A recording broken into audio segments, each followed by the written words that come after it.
सरकारी योजनाएं आती है, मिलजुल कर यहाँ पर बंटाधार हो जाता है। हम लोग उसको सुधारने की कोशिश करेंगे। कोई पहले ना हुआ है, ना हमको लगता है कोई होगा।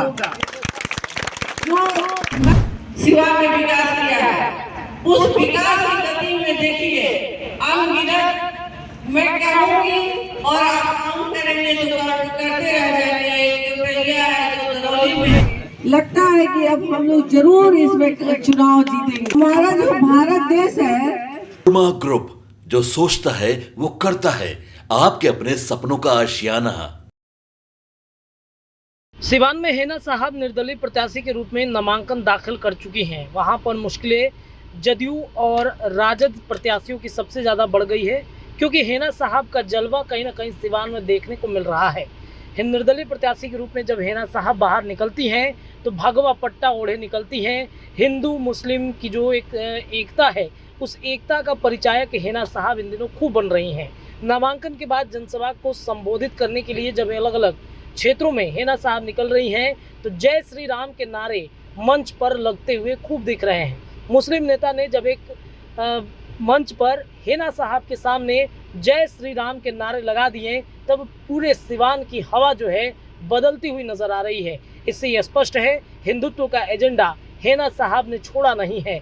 जो हेना साहब पर पहले राजद में MY समीकरण का तमका लगता रहा था, हेना साहब ने एक सटीक फैसला निर्दलीय प्रत्याशी के रूप में उतरकर ये दिखा दिया कि हम हिंदू भाई के साथ जितना मुस्लिम भाई के साथ रहते हैं, उतना ही हिंदू भाई सबके लिए हम काम करते हुए दिखेंगे। और आज देखिए मंच पर मुस्लिम नेता के द्वारा जय श्री राम के नारे लगाकर कहानी बिल्कुल बिहार में और सिवान में बदल दी गई है। सुनिए क्या कुछ उस मंच से हो रहा है। सिवान के सांसद कैसी हो, सिवान का सांसद कैसा हो, आइए वंदन करते हैं, स्वागत करते हैं, अभिनंदन के साथ स्वागत। ये शुभम मिश्रा जी ने किया है। ये नौजवानों की देखिए एनर्जी, इतना बेहतरीन व्यवस्था इन्होंने कर दिया। उनकी माँ जी के साथ आए हुए यादगिरी जी और मेरी बहन रेणु जी, सभी यहाँ पे आए हुए सभी मुखिया सम्मानित बंधु, मेरे सिवान के अतिथिगण में एक चेहरा शामिल है गजाली भाई का, जो शेखपुरा से चल के यहाँ तक पहुंचे हैं। सभी सम्मानित है यहाँ पर आप सभी बड़े बंधु और सभी हमारे भाई, नौजवान, बच्चे बच्चियां, सभी को मैं आदाब सलाम प्रणाम करती हूँ। केवड़िया के भाई बंधु ये सोच लें कि यहाँ पर कोई नेता लीडर नहीं है, यहाँ आपकी बहन है। अगर बड़े बुजुर्ग हैं तो उनकी मैं बेटी जैसी हूँ। सभी को ये सोच कर ही चुनाव में अपने योगदान आप लोग दे रहे हैं। मेरी हाजिरी हो रही है। चुनाव तो आप सब लड़ रहे हैं, जगह जगह गली मोहल्ले में, पंचायत में, वार्ड में आप लोग जा रहे हैं। सभी समाज के बीच में आप लोग वोट मांग रहे हैं। कह रहे हैं कि सिंबल अभी नहीं किया है, सिंबल भी नहीं हुई। सब लोग एक जगह परिवार बनाओ लो। और ये मेरी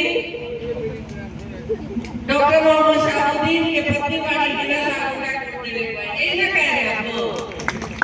यही शब्द है, यही दिल से निकलता हुआ आवाज है जो मैं समझ सकती हूँ, जान सकती हूँ। क्योंकि आप लोग आज डॉक्टर मोहम्मद शाहुद्दीन साहब को बहुत मिस कर रहे हैं। काश वो आज होते तो सिवान हमारे स्वर्ण अक्षरों में लिखा जाता। उन्होंने मात्र 6 साल या 7 साल तक सिवान में विकास किया है। उस विकास की गति में देखिए अनगिनत मैं कहूँगी और आप काम करेंगे तो करते रह जाएंगे। केवड़िया है जो दरौली में है, यहाँ भी उनका जरूर सेवा हुआ होगा। किसी स्कूल में, किसी भवन में सामाजिक भवन बनता है ना, तो वहाँ पे बहुत सारे रास्ते, बहुत सारे उनके दिल में जो भी सेवाएं जब आती थी, उसी वक्त कार्य के लिए उन्होंने लिख देते थे पैड पे और काम शुरू हो जाता था। होता था ऐसा जी। उस वक्त ये नहीं था कि अब आप लिखवा दिए और उसको योजना में चला गया। योजना से कब पारित होगा, कब कैसे आएगा, महीनों 2 महीने लग जाते हैं। अभी लगते हैं 6 महीना साल और कहा प्रोसेस में है, प्रोसेस में है। प्रोसेस में काम करने से नहीं ना काम चलेगा।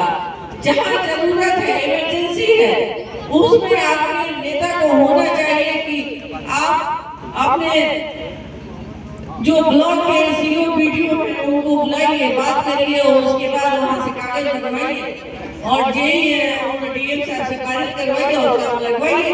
यही होना चाहिए। शीघ्र शीघ्र तो शीघ्र ही काम होना चाहिए। लोगों को विश्वास में लेकर धोखा नहीं देना चाहिए। मैं चाहती हूँ, मैं आपके बीच में आई हूँ, काम करने की इच्छुक हूँ, काम करूँगी। मैंने जब से अपनी शादीशुदा जिंदगी शुरू की है, जब से देखा है डॉक्टर मोहम्मद शहाबुद्दीन सिर्फ काम काम काम, हमारा सिवार। कभी बच्चे छोटे थे, छुट्टी होगी, बाहर जाएंगे, वहां से कंटिन्यू फोन पे लगे रहेंगे। हम लोग को कई बार हम लोग को कहना पड़ता था कि आपको आने ही नहीं चाहिए, आप शिवानी चाहिए, शिवानी नहीं। लोकसभा चलेगा, थर्सडे को चलेगा, फ्राइडे को चलेगा, उसके बाद सैटरडे संडे 2 दिन छुट्टी होगा। आपको फ्राइडे को वो पकड़ेंगे, ट्रेन में फलाएगा शिवान में, न्योता शुरू हो जाएगा। उस वक्त इतना न्योता होगा जितना न्योता आज तक मेरी जिंदगी में नहीं आया है कभी। उतना न्योता वो वोट का करके गुजरेंगे, लोग जगह जगह कर न्योता करेंगे, लेकिन सोचते थे कोई भाई बंधु हमसे निराश ना हो। मैं वहां तक वो पहुंचने का काम करते थे। जब वो 2016 में आए आपके बीच में बहुत कम समय के लिए, वो तो समझ रहे थे मैं आ गया हूँ, शिवान का सेवा करूंगा, लेकिन परिस्थिति नहीं बनी।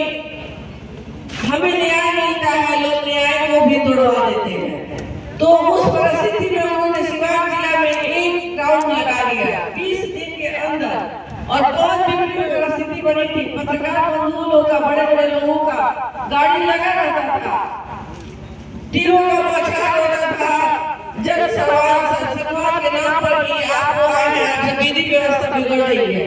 जो भाई बंधु तरसा हुआ है भाई बंधु से मिलने के लिए, वो विधि व्यवस्था का बिगाड़ेगा। वो उनका आखिरी सफर था अपने शहर का, शिवान का, अपने गांव का। उसमें उन्होंने कोई ऐसा प्रखंड नहीं था जब वो। हमारा नाम इमाम गजाली है। मैं शेखपुरा जिला से आया हूँ। मैं जिला अध्यक्ष विलोचन शक्ति पार्टी रामविलास का और संसद का प्रतिनिधि मैं हूँ। जब सभा स्टार्ट होता है उससे पहले भगवान का नाम लिया जाता है। एक बार मेरे साथ जयकारा कहते हैं, जय जय श्री राम, जय जय श्री राम। अब हम चाहेंगे हमारे मंच पर बैठे हमारे मुखिया, हमारे सम्मानित मुखिया, हमारे बुजुर्ग, हमारी महिलाएं, हमारी प्रधानमंत्री बहनें, हमारे बुजुर्ग और हमारे दोस्त, हमारे साथी।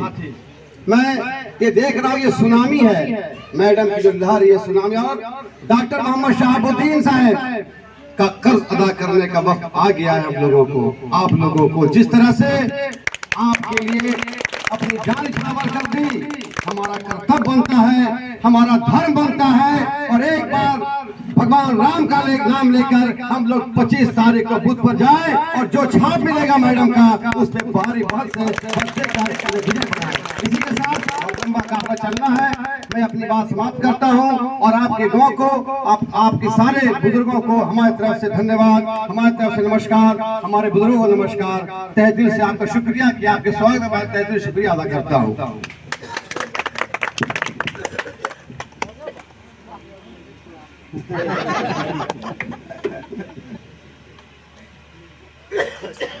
जोरदार ताली थोड़ा सा।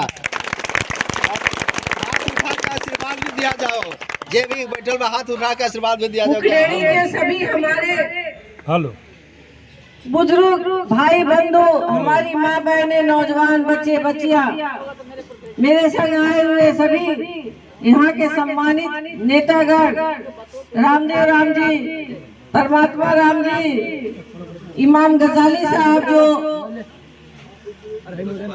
नहीं शेखपुरा से चलकर यहाँ तक पहुँचे हैं, लीलावती गिरी जी, अनिल तिवारी जी, अजय चौहान जी, संजय भाई, अजीत और विनय पांडे जी, रविंद्र पांडे जी, सभी सम्मानित नेतागण, सुबोध सिंह जी, बहुत सारे लोग यहाँ पर मौजूद हैं। सभी को मैं आदाब प्रणाम करती हूँ। यहाँ पर बाबा थे, बाबा इतनी अच्छी अच्छी बातें की हैं, बिल्कुल दिल का छू लेने वाला। दिल से उन्होंने बहुत सारी बातें लिखी थी और बताई। से लगता है कि अब हम लोग जरूर इसमें चुनाव जीतेंगे। हमारा जो भारत देश है अनेक धर्मों का देश है और यही हमारी संस्कृति और सभ्यता है कि जब हम चुनाव में आते हैं, न हिंदू, न मुस्लिम, न सिख, न ईसाई, न छोटा न बड़ा, सब एक होते हैं। और जो आपके पूर्व सांसद डॉक्टर मोहम्मद शहाबुद्दीन साहब का भी यही नारा था कि हम सब एक हैं, कोई छोटा बड़ा नहीं होता। सामाजिक सेवा में जब निकले हैं तो सभी के लिए हो। और लोग कहते भी हैं कि जब नारी अपने पे आ जाए तो उससे कोई नहीं जीतता है।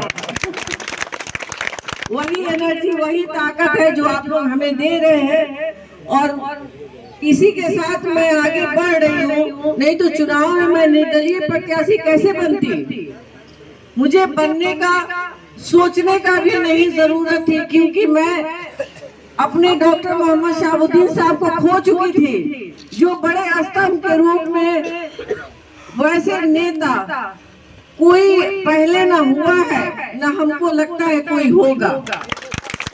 तो मैं तो उनकी छोटी सी परछाई के रूप में आप लोग के बीच में आती हूँ कि मैं भी कुछ करूँ आप लोग के लिए, सभी सिवान जिला के परिवार के लिए, ताकि जैसे आप उनको अपने दिल में रखें, वहाँ मुझे भी छोटा सा जगह दे दें, ताकि मैं भी आखिरी सांस तक सिवान की सेवा करते करते जाऊं और मुझे भी लोग अच्छे शब्दों से याद करें। यही मेरी सोच है, सभी समाज को लेकर चलने की सोच है। और जहाँ तक विकास की बात आती है, काम करने की बात आती है, एजुकेशन में हम लोग पहले से ही लगे हैं। न्यू उन्होंने डाला है, हम लोग उस पर इमारत बनाएंगे, यूनिवर्सिटी जरूर सिवान में लाएंगे, हेल्थ व्यवस्था भी हम लोग सुधारेंगे। सिवान से लेके ब्लॉक स्तरीय जितनी भी व्यवस्थाएं सरकारी है, सरकारी योजनाएं आती है, मिलजुल कर यहाँ पर बंटाधार हो जाता है। हम लोग उसको सुधारने की कोशिश करेंगे। सरकारी हॉस्पिटल में भी डॉक्टरों लोगों की ड्यूटी होती है, साइन करिए ड्यूटी से गए। तो यहाँ की व्यवस्था अगर बनेगी, कोई समाज में आगे बढ़कर चाहेगा कि अच्छा काम करे तो उसे सहयोग देना चाहिए और सहयोग देकर आगे बढ़ाना चाहिए, ताकि छीटाकशी करने वाला अपना मुंह बंद। पनोरमा ग्रुप, जो सोचता है वो करता है। अगर ये वीडियो पसंद आई और वह बिहार के राजनीति और बिहारियत से सरोकार रखेनी तो सब्सक्राइब बटन दबा के चैनल के सब्सक्राइब कर ली। ओजे एगो घंटी बा, ओकरा बटन दबा देला से कुल सटीक और मारक खबर रुआ मुफ्त में मिल जाई। अगर रुआ पत्रकारिता के हमनी के नया प्रयोग में सहयोग कर चाहतानी तो ज्वाइन बटन दबा दी। पेटीएम नंबर नोट कर ली 9386816700। धन्यवाद।